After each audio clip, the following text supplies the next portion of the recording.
টিনার স্বর্ণবস্ত্র অনুষ্ঠান প্রণয় শেষ করে ৫ই মার্চ ২০১৮ সালে আমার গায়ে হলুদ অনুষ্ঠানটি সম্পন্ন হয়। সো আজকে সেই গল্পটি আমি করব।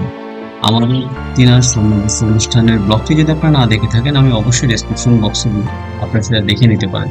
সো চলুন শুরু করা যাক পুরো গল্পটি।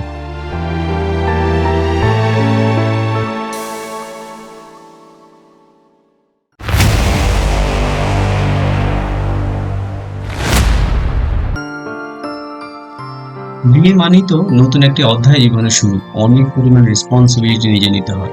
তো সেই ক্ষেত্রে শেষমেশ মার্চের ৫ তারিখে গায়ে হলুদ অনুষ্ঠান দিয়ে শুরু হয় আমার বিয়ের অনুষ্ঠান। সো দাদা দিদিরা, আমার জামাইদারা, বাবারা সবাই মিলে আমরা প্রস্তুতি নিলাম গায়ে হলুদ স্টেজে ওঠার জন্য। সো একে একে আমরা আসলে স্টেজে উঠে গেলাম। গ্রামের বাড়ির দিকে ছোটখাটো স্টেজে যতটুকু সুন্দর করে সাজানো যায় আমার ভাইরা সেটা অ্যারেঞ্জ করেছে। তবে তাদের আনন্দের জন্য তারা ডিজে পার্টির ব্যবস্থা করেছিল। গ্রামের দিকে ডিজে পার্টিটা কতটুকু সুন্দর হয় সেটা আমি আপনাদেরকে একটু পরে বর্ণনা করছি। সো চলুন পরিবারের সকলের সাথে একবার পরিচিতি হয়ে আসা যাক।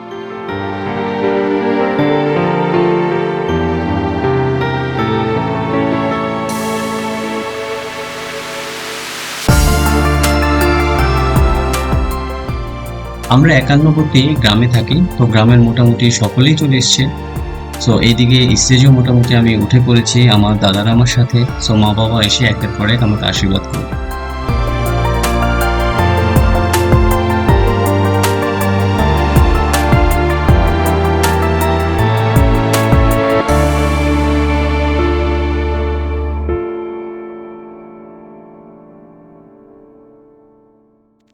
যাকে ছোটবেলায় দেখেছি পরিবারের সম্পূর্ণ রকম হালটা ধরে রাখতে, তার আজকেও তার ব্যতিক্রম নেই। আত্মীয় স্বজন সকলের খাবার দাবার, সকলে থাকার ব্যবস্থা, শোবার ব্যবস্থা সবকিছু করে দিয়ে তারপরে মা উঠেছে স্টেজে আমাকে হলুদ বরণ করার জন্য।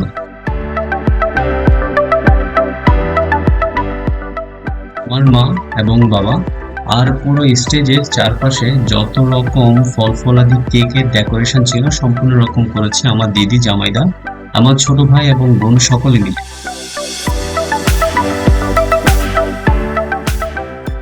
বিয়ে মানে কিন্তু অনেক বড় একটা রেসপন্সিবিলিটি। তার মধ্যে অফিস যদি সে গায়ে হলুদের আগের দিন আসা যায় তাহলে তো ক্লান্তি বোধহয় শেষ নেই। কিন্তু দুর্ভাগ্যবশত আমি গায়ে হলুদের দিনই আসছি ঢাকা থেকে গ্রামের বাড়িতে এই গায়ে হলুদ অনুষ্ঠানটির জন্য। সো চেহারায় অনেক পরিমাণ ক্লান্তির ছাপ ছিল।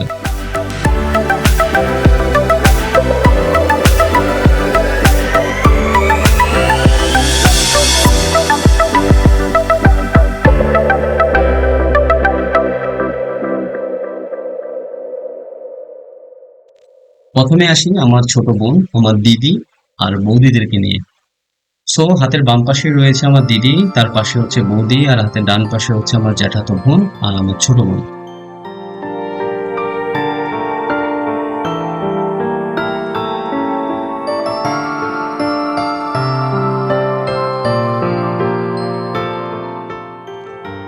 আমার মেজো দাদার বউ, আর হাতের ডান দিকে রয়েছে আমার পিসতুতো বোন, আর হাতের বামে রয়েছে আমার পিসতুতো দাদার বউ, আর তার পাশেই রয়েছে আমার জ্যাঠাতো বড় ভাইয়ের ওয়াইফ। এটা হচ্ছে আমার ছোট পিসি এবং বড় পিসি। আমার ছোট পিসি এখন আর বেঁচে নেই।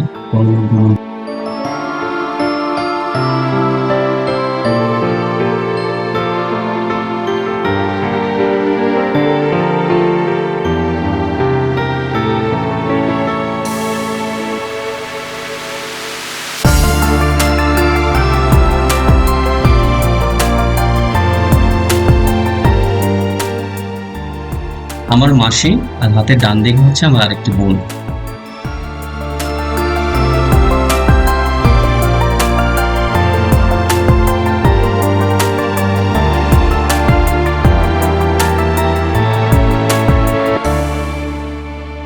মাসি এবং মামি।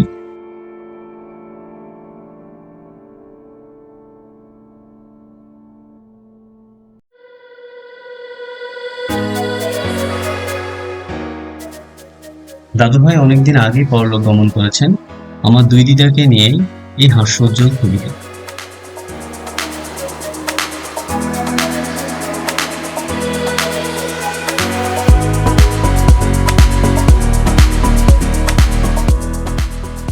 এই বিয়েকে কেন্দ্র করে সমস্ত আত্মীয় স্বজনকে আসলে এক গণ্ডিতে করা গিয়েছে। এমন অনুষ্ঠান ছাড়া আসলে সকলকে একসাথে করে পাওয়া যায় না। আমার সেজো মামা এবং মামা।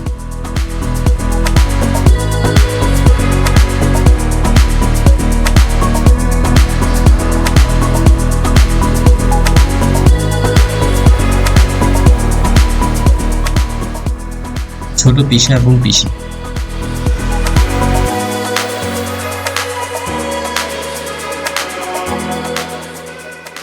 এই জেনারেশনের কাছে এই যে ভিক্টোরি সাইন দিয়ে সেলফি তোলার বিকল্প নাই। সো তাদের সাথে আমার তাল মিলাতেই হবে। আমার ভাগিনা, আমার পিসতুতো ছোট বোনের ছেলে, আমার দুই দাদা, আমার জ্যাঠাতো ভাই, আমার বড় মামা মামি, আমার মা বাবা থেকে আশীর্বাদের পালা শুরু, তারপরে হলুদ ছোঁয়াবে, সকলে একে একে হলুদ ছোঁয়াবে। শুধু দেখতে থাকুন পুরো ব্লগটা।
এই ৬-৭ বছরে অনেক মানুষ হারিয়েছি।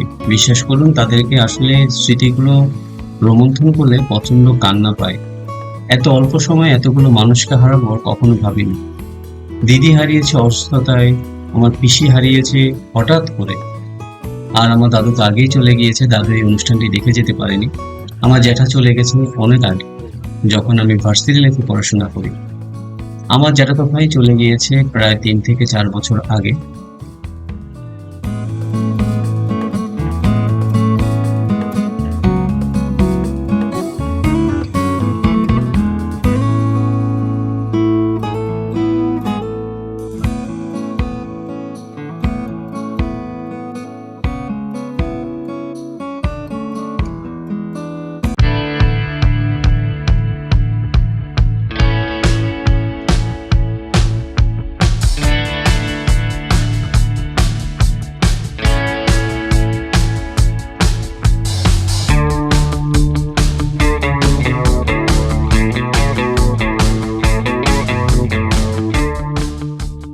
গায়ে হলুদের পর্ব শেষ, আর গায়ে হলুদের পরে নাচানাচি না হলে তো আসলে হয় না। সো বৌদিদের সাথেই সবচেয়ে বেশি দুষ্টুমি করা। সো বৌদিরা, ছোট বোন, তারপরে ছোট ভাইরা সকলে মিলেই ডিজে পার্টিতে প্রচন্ড পরিমাণে আনন্দ করছিল।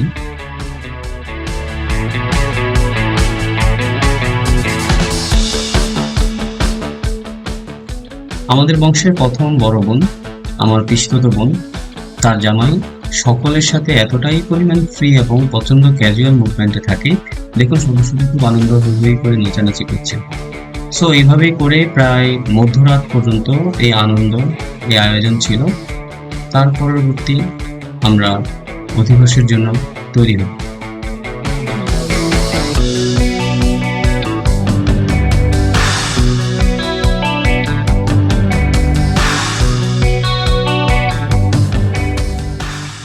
দেখতে দেখতে সকল অনুষ্ঠানের সমাপ্তি হলো। সো দেখা হচ্ছে পরবর্তী ব্র্যান্ড নিউ ব্লগে। সেই পর্যন্ত সকলে ভালো থাকবেন, আর অবশ্যই সাবস্ক্রাইব, লাইক, কমেন্টস করতে ভুলবেন না।